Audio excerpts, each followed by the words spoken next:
순노르 TV.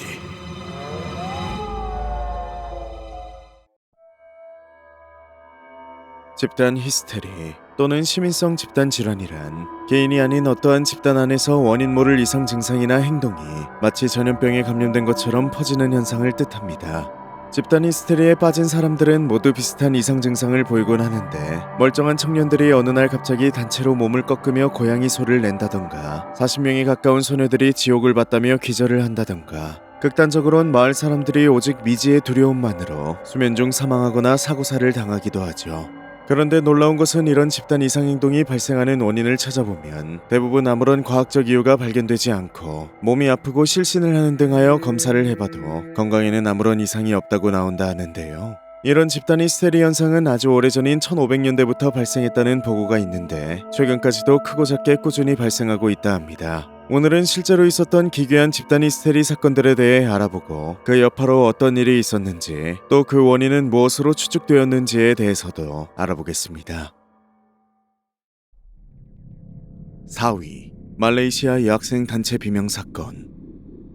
이 사건은 2019년 7월 18일 오전 7시 30분 말레이시아 북동부 켈란탄에 위치한 SMK 중학교에서 벌어진 일입니다. 그날은 여느 날과 다르지 않은 평범한 금요일이었다 하는데요. 이 학교를 다니고 있던 시티 누란 니사는 조금 졸린 상태로 책상에 앉아 있었는데, 갑자기 뒤에서 누군가가 자신의 어깨를 강하게 누르는 것을 느꼈다고 합니다.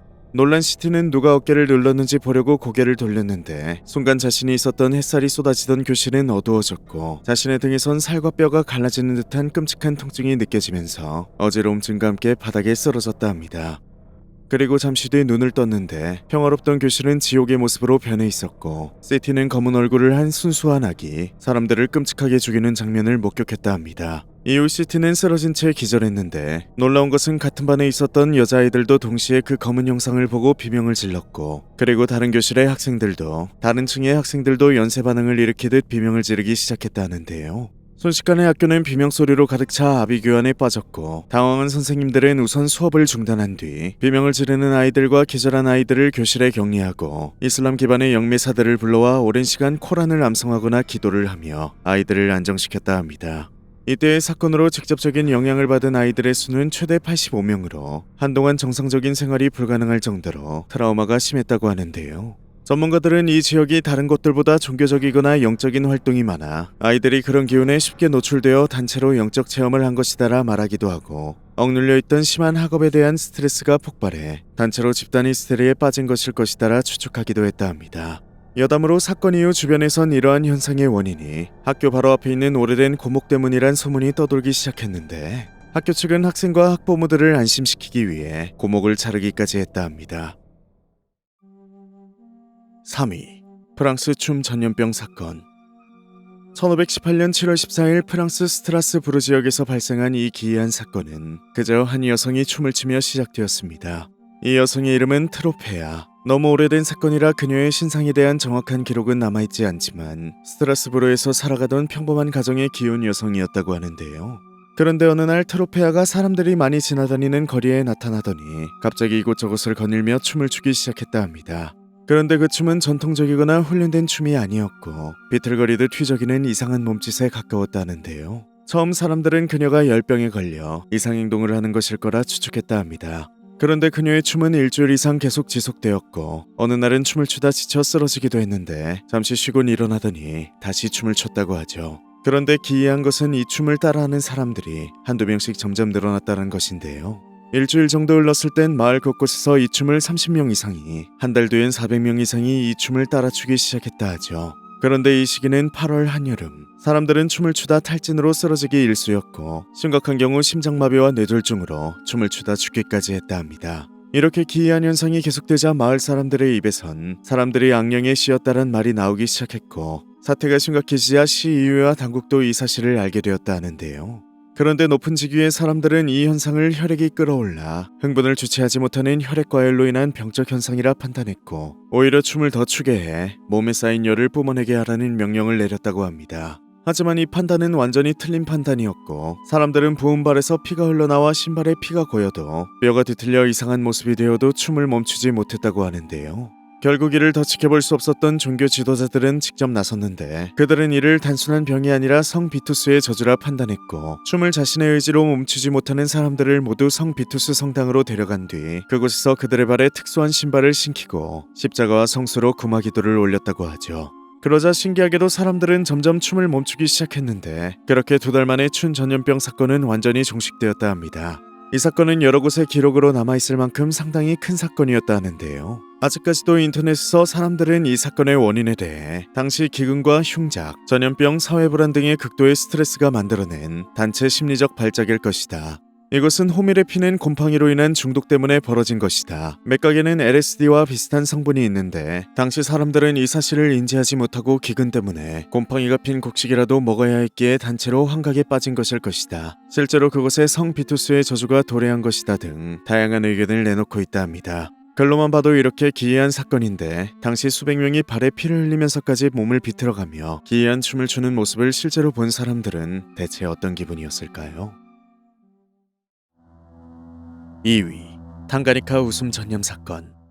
현대까지 기록된 집단 히스테리 사건 중 가장 큰 규모로 알려진 탕가니카 웃음 전염 사건은 1962년 1월 30일 카샤샤 마을의 여자 학교 기숙사에서 시작되었다 합니다. 처음엔 그저 평범한 소녀 3명이 웃음을 터뜨리기 시작했고 장난처럼 보였던 이 웃음은 몇 시간을 넘어 며칠이 되도록 멈추지 않았다고 하는데요. 그런데 이 웃음은 마치 전염되듯 다른 학생들에게까지 영향을 주기 시작했고 몇 주 뒤엔 전체 학생 수의 절반이 본인 의지로 웃음을 멈출 수 없는 상태가 되었다고 합니다. 하지만 이 웃음은 단순히 재미가 있어서 웃겨서 웃는 웃음이라기보다는 발작에 가까웠고 몇몇 학생들은 울면서 불안해하면서 심지어 공격적인 태도를 보이면서까지 웃음을 멈추지 못했다고 하는데요. 교직원을 포함한 다른 어른들은 이 웃음병에 감염되지 않았지만 점점 웃음을 멈추지 못하는 학생들이 늘어가자 수업이 불가능하다고 판단해 학교는 사건 시작 2개월 만에 임시로 학교 문을 닫게 되었다 합니다.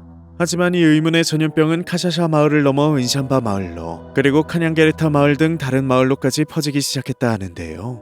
이로 인해 약 1000명에 가까운 사람들이 웃음병을 겪게 되었고 14개의 학교가 임시적으로 문을 닫아야 했다 합니다. 물론 이 웃음병의 원인을 의학적으로 밝혀보고자 했지만 놀랍게도 웃음병에 걸린 사람들에게선 그 어떠한 바이러스나 세균, 감염이 발견되지 않았고 병리학적 패턴도 발견되지 않아 일시적인 진정제 투여 말고는 딱히 처방해줄 수 있는 게 없었다고 하는데요. 그런데 미스터리하게도 이 웃음병 사건은 발생 6개월 뒤부터 점점 사그러들어 모두 정상으로 돌아왔다 합니다.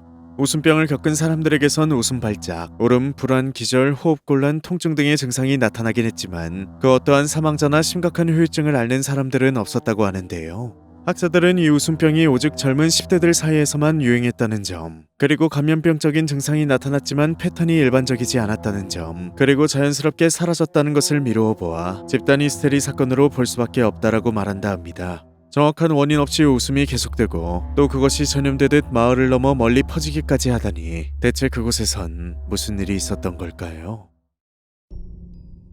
1위. 조선 회외 귀신 소동. 나라가 어려운 시기에 직접 의병들을 모아 전투에 참여했던 의병장 조경남이 남긴 민간 기록집 속장록에는 아주 기이한 내용이 남아있었다 합니다.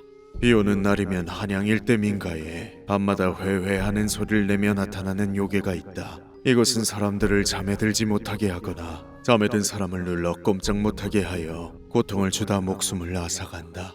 이 기록이 남겨져 있던 시기는 1637년 병자호란이 끝난 해로 민간에는 전염병이 돌고 심각한 기근과 불안으로 혼란스러운 때였다고 하는데요.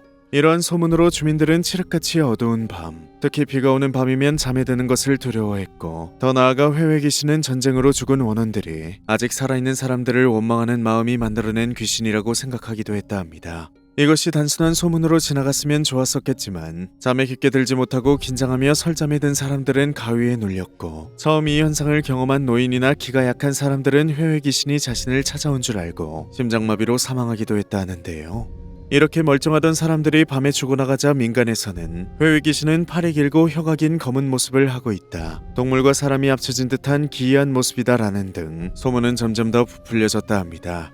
물론 회외 귀신이란 것은 없었겠지만 이 사건은 당시 전쟁이 끝난 직후 을씨년스러운 분위기와 흉흉한 소문이 맞물려 마을 전체가 공포에 빠졌던 우리나라의 대표적인 집단 히스테리 사건이라고 하는데요.